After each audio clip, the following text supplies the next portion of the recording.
Some of you may have heard the term new militarism, but nothing further from the truth. Think about it. There is a country that has a huge arsenal of nuclear weapons and strategic bombers. Japan has neither of such weapons, and yet Japan is labeled new militarism. Isn't it strange?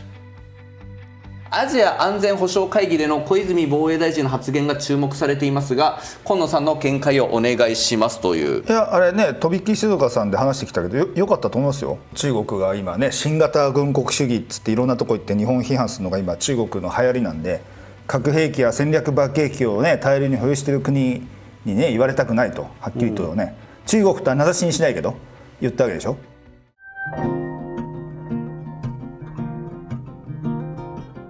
It is a great honor to speak in front of you today at Shangri-La Dialogue, an extremely important forum for considering the future of the Indo-Pacific.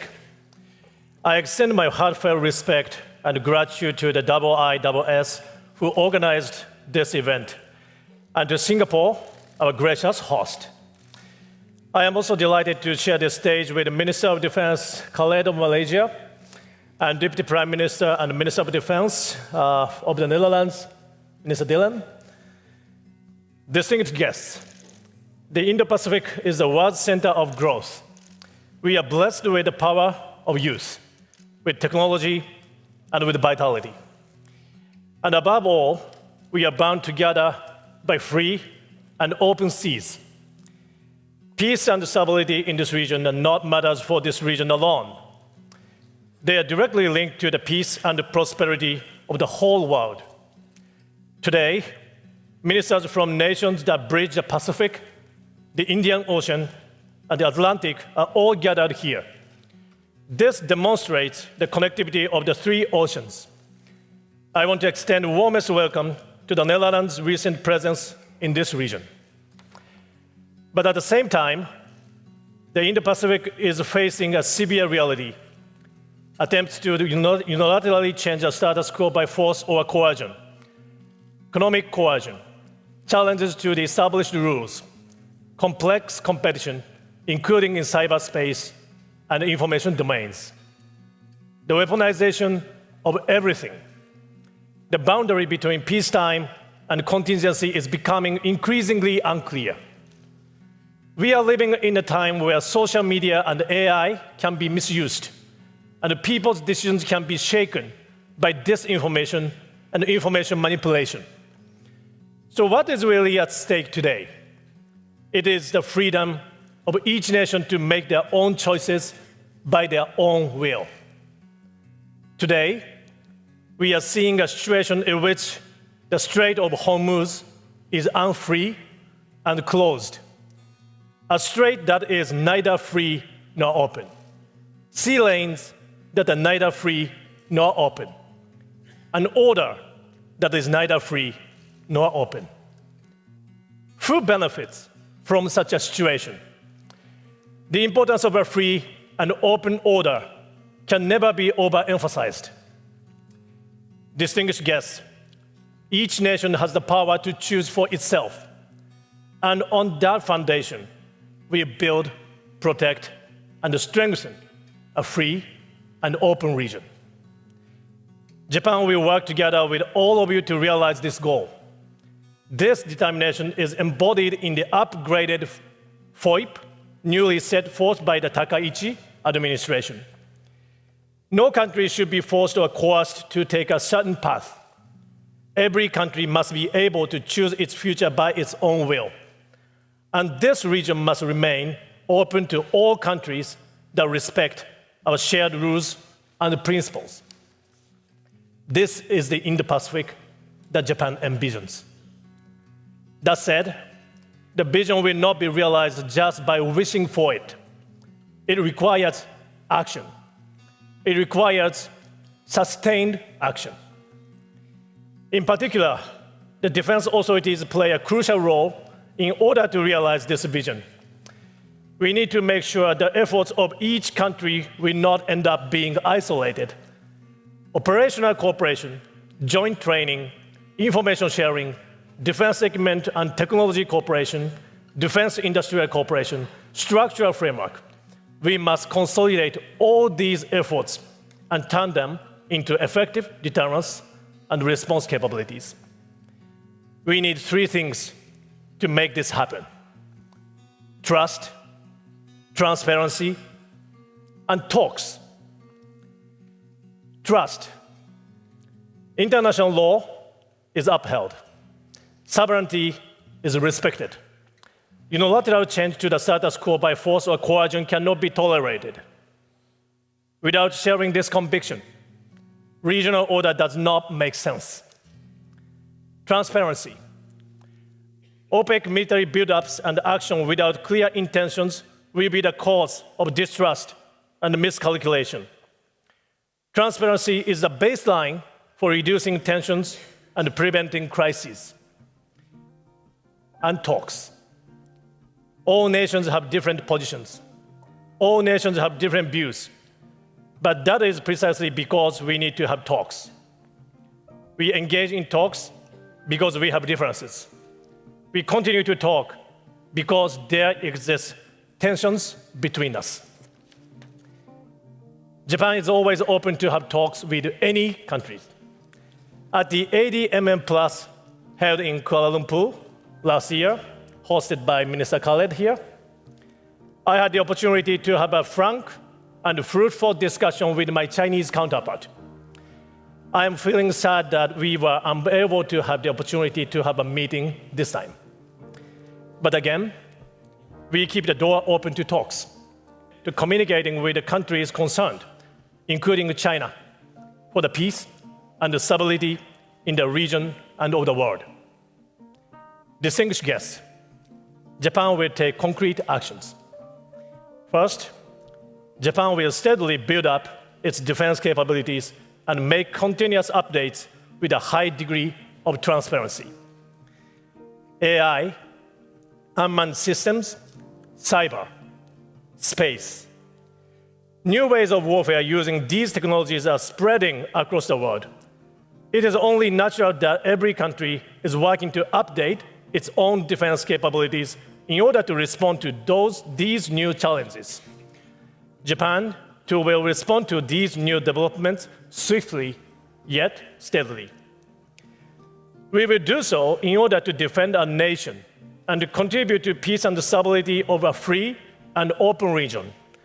And Japan will carry out this update with a high degree of transparency. What are we developing these capabilities for? And based on what thinking, Japan will move forward while making a clear explanation to the international community. The fundamental reinforcement of our defense capabilities, strengthening our defense production and technology base, and the revision of the three strategic documents expected to be done late this year are all part of this effort. Japan will not look away from reality. We will make the necessary preparations with a sense of responsibility. Distinguished guests, some of you may have heard the term new militarism, but nothing further from the truth. Think about it. There is a country that has a huge arsenal of nuclear weapons and strategic bombers. Japan has neither of such weapons, and yet Japan is labeled new militarism. Isn't it strange? Since the end of the Second World War, Japan has consistently respected international law, including the Charter of the United Nations, and has made sincere efforts to maintain and strengthen a free and open international order. Japan's past as a peace-loving nation has been valued by the region and by the international community. This fact will not be shaken by false claims because it is a fact. And let me say this as well. Differences in perception and friction do arise between nations. What is needed at such time is not a repetition of unfounded claims in the other side's absence. What is needed is direct and candid dialogue. And in fact, Japan's door to dialogue is always open. Second, Japan will further strengthen cooperation with all of you, strengthening the deterrence and response capabilities of the Japan-US alliance, sophisticating training through the use of the reciprocal access agreement with Australia, the Philippines, and the United Kingdom, maritime domain awareness and cutting-edge technology cooperation in the Quad framework, defense cooperation with ASEAN countries, greater resilience of industrial base, including through PIPER and AUKUS. We will link all these efforts to turn points into lines, and from lines into planes. Third, Japan is determined to play a new role in defense equipment cooperation across the region. This April, Japan fundamentally revised its domestic framework concerning the transfer of defense equipment and technology. The OSA, launched in 2023, is also steadily producing results. The aim of these initiatives is to tangibly strengthen deterrence and response capabilities of the region. And both initiatives have been highly valued by countries across the region. What matters now is to ensure the seamless provision of necessary equipment and capabilities to the region as a whole. What if necessary items run short and logistics is cut off in crisis? We cannot afford such a scenario as the whole region. That is why Japan will be even more proactive in defense equipment cooperation, defense industrial cooperation, and maintenance and sustainment cooperation. Our aim is to ensure that each country has the capabilities it needs and to make them available when needed. A great deal of cooperation is already underway. Cooperation with Australia on frigates, the provision of radar systems and patrol vessels to the Philippines, development in cooperation on destroyers and frigates. New Zealand expressed their interest in Japan's naval vessels, and a new cooperation framework with Indonesia. These efforts are not exclusive or not directed at any particular country. These are the efforts to support each country to choose for itself, to defend itself, and to contribute to regional stability. Japan is hoping to be a reliable partner for that purpose. And Japan is hoping to serve as a connecting point that brings together the efforts of the region. Distinguished guests, division weakens deterrence. Unity strengthens deterrence. If gaps emerge among the United States, Europe, and allies and like-minded countries, forces which take it as an opportunity will surely come in. We must prevent such a situation. We must keep our cooperation going on. Now is the time to make our cooperation even stronger. What we seek is not a region that can only endure crisis. We seek a region that can stand against coercion. We seek a region that is not misled by falsehoods. We seek a region that is not influenced by pressure. A free and open Indo-Pacific is not something to be given by someone. It is something we must build and protect ourselves, and something we must pass on the next generation. Japan will walk towards this goal with all of you. Japan will act together with all of you. Thank you very much for your attention. Close my eyes, I see your face. I can't get you off my mind. You're in my dreams. You're with me all the time. Take a walk to shake it off. I play it over in my brain. I go in circles, so much that I could say.